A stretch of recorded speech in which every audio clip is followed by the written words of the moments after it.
여러분 안녕하십니까? CFC 논평입니다. 오늘은 총신대 법인이사의 위법 결의로 빈축 쏟아져라는 제목으로 논평하겠습니다. 총신대 법인이사회가 위법 결의로 빈축이 쏟아지고 있습니다. 이사장이 회의법의 ABC도 모르고 회의를 이끌었다는 지적과 함께 이사들이 아니란 생각으로 닥치는 대로 회의를 진행하지 않느냐는 비판도 나오고 있습니다. 사태의 발단은 이렇습니다. 24일 모인 총신 법인이사회 중에 김기철 이사장이 이사회의 소집 안건에도 없는 안건을 내놓자 이사들은 친절하게 이사장의 제안을 수용함으로써 입법 결의 논란에 휩싸였던 겁니다. 이날 총신대 회의실에서 모인 법인이사회는 소집 통지서에 이미 공지된 심의 안건 16가지가 상정됐습니다. 그중 한 안건은 삭제되고 총 15가지가 처리됐습니다. 여기까지는 정상이었습니다. 그런데 이사장은 이미 통지한 15가지 안건을 다 처리한 후 이사회 임원 구성에 대한 새로운 안건을 당석에서 내놨습니다. 그러자 이사장이 회의 당석에서 내오는 이사회 임원 구성안에 대해 이사들은 특별한 이의 없이 이사장이 자백으로 발표한 임원 조직을 의결한 것입니다.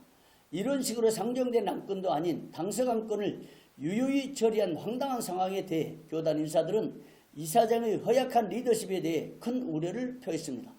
동시에 미숙한 이사장 회의 진행에 거수기 역할만 한 이사들에 대해서도 안타까움을 표했습니다. 그러면 이사의 안건으로 통지되지 않은 당석 안건을 처리할 수 있는지에 대해 법리적인 검토를 해보겠습니다. 첫째, 총신대 정관 제30조 2항을 보겠습니다. 이사회를 소집하고자 할 때는 적어도 회의 7일 전에 회의의 목적을 명시하여 각 이사에게 통지하여야 한다. 다만 이사 전원이 집합되고 또 그 전원이 이사회의 개최를 요구한 때에는 예외로 한다. 둘째, 사학법 제17조 3항을 보겠습니다. 이사회를 소집할 때에는 적어도 회의 7일 전에 회의 목적을 명시하여 각 이사에게 통지하여야 한다. 다만 이사 전원이 집합되고 또 그 전원이 이사회의 개최를 요구한 때에는 예외로 한다. 셋째, 민법 제71조와 제72조를 보겠습니다.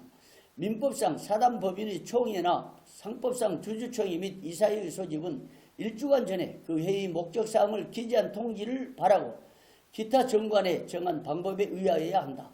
총회는 전조의 규정에 의하여 통지한 사항에 관하여만 결의할 수 있다. 그러나 정관에 다른 규정이 있을 때에는 그 규정에 의한다. 넷째, 대법원 판례 2014-44451을 보겠습니다.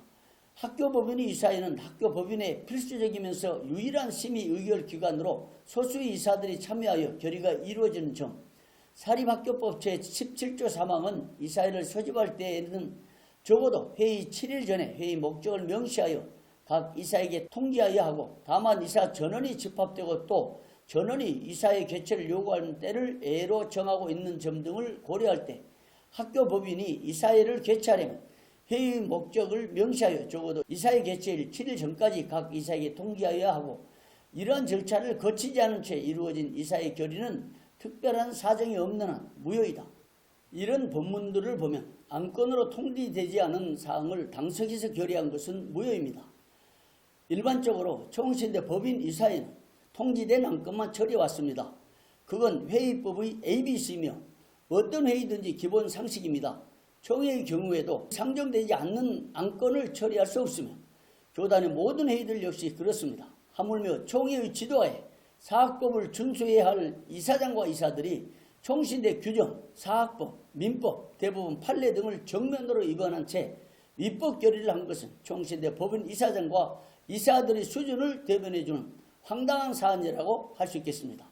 특히 총신대 정관과 사학법에는 통지된 안건에 없는 당석의 안건을 처리하려면 이사 전원이 집합되어야 한다고 규정하고 있습니다.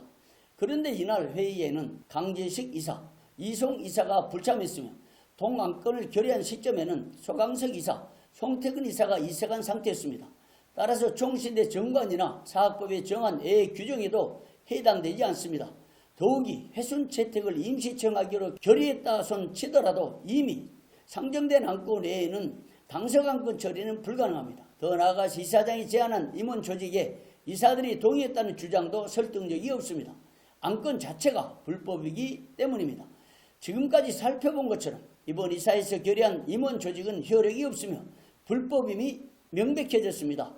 이사장이 자백한 대내 부이사장 화종부 이사, 대외 부이사장 김정혁 이사, 서기 유명열 이사, 회계 장창수 이사 등은 모두 무효입니다. 이사장은 더 이상 불법 결의를 합법인 것처럼 우겨대지 말고 모든 결의를 합법적으로 투명하게 진행하기를 바랍니다. 지금까지 CFC 논평이었습니다. 여러분 고맙습니다.